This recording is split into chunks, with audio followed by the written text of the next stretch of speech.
कांग्रेस ने अपनी 31 नामों की जो लिस्ट है वो जारी कर दी है, क्योंकि लगातार जो कांग्रेस है इससे मंथन पर लगी हुई थी, क्योंकि 90 प्रत्याशी हैं, 90 विधानसभा सीटों को लेकर लगातार घमासान भी चल रहा था और भूपेंद्र सिंह हुड्डा है उनकी कोठी पर लगातार विधायकों को की भीड़ भी लगी हुई थी। लेकिन कांग्रेस शायद भाजपा की जो लिस्ट है उसका इंतजार कर रही थी, क्योंकि जैसे ही भाजपा ने अपनी लिस्ट जारी की तो वैसे उनके बहुत बड़े चेहरे जो थे, लगभग 32 बड़े चेहरे थे जो उनके कांग्रेस को छोड़ के चले गए। ऐसे में शायद कांग्रेस को यह था कि अगर वो अपने किसी विधायक की टिकट काटती है तो ऐसे में किसी भी तरह की स्थिति सामने ना आए, लेकिन जिस तरह से भाजपा की स्थिति सामने आई है, कांग्रेस की स्थिति सामने ना हो, इसको देखते हुए कांग्रेस ने अपनी जो लिस्ट है वो जारी की है और अपने किसी भी पुराने प्रत्याशी का जन्म नहीं काटा है और पूरे का पूरे जो नए उनके जो पुराने प्रत्याशी थे उनको टिकट दिया गया है। अभी 61 टिकट और बाकी है, लेकिन अगर हम बात करें तो 61 टिकट पर भी अभी भी घमासान अभी भी लगातार जारी है। तो भूपेंद्र सिंह हुड्डा ने अपने प्रत्याशियों की टिकट मांगी थी और शहजाद ने अपने प्रत्याशियों के लिए लगभग जो नाम फाइनल कर सकते हैं तो कभी भी जारी की जा सकती है, क्योंकि 31 तो नाम है जो कि कड़ी रोहतक चुनाव लड़ेंगे और जो प्रदेश अध्यक्ष वो पलवल के होटल से चुनाव लड़ेंगे और जीत के जुलाना से जो है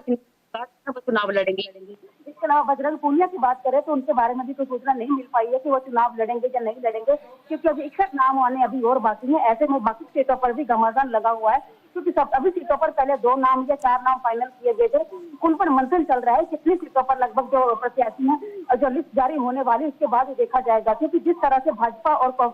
की बात करें पार्टी में भगदड़ मची, ऐसे में उनके काफी ज्यादा जो नेता थे और विधायक थे वो छोड़ गए। बिल्कुल जाहिर सी बात है, यही कह सकते हैं वीना की इंतजार किया गया कांग्रेस के द्वारा। बीजेपी की लिस्ट कंचन जैसे ही जारी हुई उसके बाद कांग्रेस इंतजार किया, देखा कि कितने लोग छोड़ के चले गए पार्टी को। 8 लोगों पर मौका नहीं दिया गया, 8 विधायकों पर दाव नहीं खेला गया बीजेपी की ओर से, और यही एक सीख कहीं ना कहीं कांग्रेस ने भी ली। अच्छा, ये जानकर बताइए जरा कंचन कि जो 31 नाम आए हैं सामने, जातीय समीकरणों का ख्याल रखा गया, क्या सोचकर तमाम सीटों का बंटवारा किया गया या उम्मीदवार घोषित किए गए? जी बिल्कुल, देखिए मैं आपको बता दूं, कांग्रेस पार्टी ने कल रात 31 कैंडिडेट्स के जो उम्मीदवार हैं उनका नाम लिस्ट जो है सूची जारी कर दी थी। उसके बाद फिर एक और बलबीर सिंह का जो एससी कैंडिडेट है उनकी भी उन्होंने नाम जारी किया था। तो आपको बता दें कि तमाम जो भी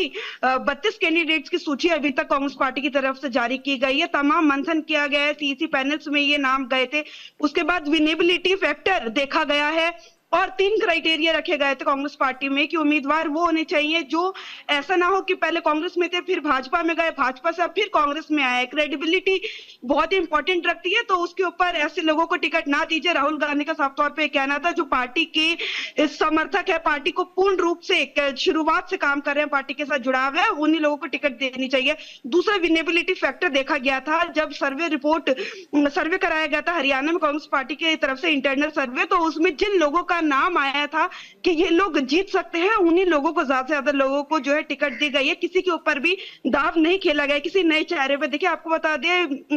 जो बजरंग पुनिया है उनका नाम बादली से आ रहा था, लेकिन सिटिंग एमएलए जो है उनका नाम ऑलरेडी सर्वे रिपोर्ट में आया था कि वो जीत सकते हैं। तो ऐसे में उन्हें नए चेहरे पर ना खेलते हुए पुराने चेहरे पे विश्वास करते हुए बजरंग पुनिया को दूसरी जिम्मेदारी किसान कांग्रेस इंडिया ऑल इंडिया किसान कांग्रेस के अंतर्गत वर्किंग चेयरमैन का उनको पद दे दिया गया। वहीं दूसरी तरफ यदि बात करें विनेश फोगाट की और तमाम उम्मीदवारों का जो लिस्ट पहली सूची आई है उसमें विनेश फोगाट को भी जुलाना से लड़वाया जा रहा है। जुलाना उनका ससुराल है और माना जा रहा है कि वहां पे अच्छी खासी उनकी जो पकड़ है, और आपको पता है जाट बहुमूल्य वो क्षेत्र है, तो ऐसे में विनेश फोगाट जो है वो भी जाट है, तो ऐसे में हो सकता है समर्थन मिले। और रेसलर भी है और विश्व देश विदेश में उन्होंने नाम कमाया है, बनाया है। लोगों की भीड़ जिस तरीके से कल उनके साथ कांग्रेस मुख्यालय में आई थी, तो हो सकता है कि माना जा रहा है कि विनेश फोगाट वहां से जीतने की प्रबल दावेदार है, तो इसलिए उन्हें टिकट दी गई है, बजाय बजरंग पुनिया को टिकट देने की उन्हें दूसरी जिम्मेदारी दी गई है।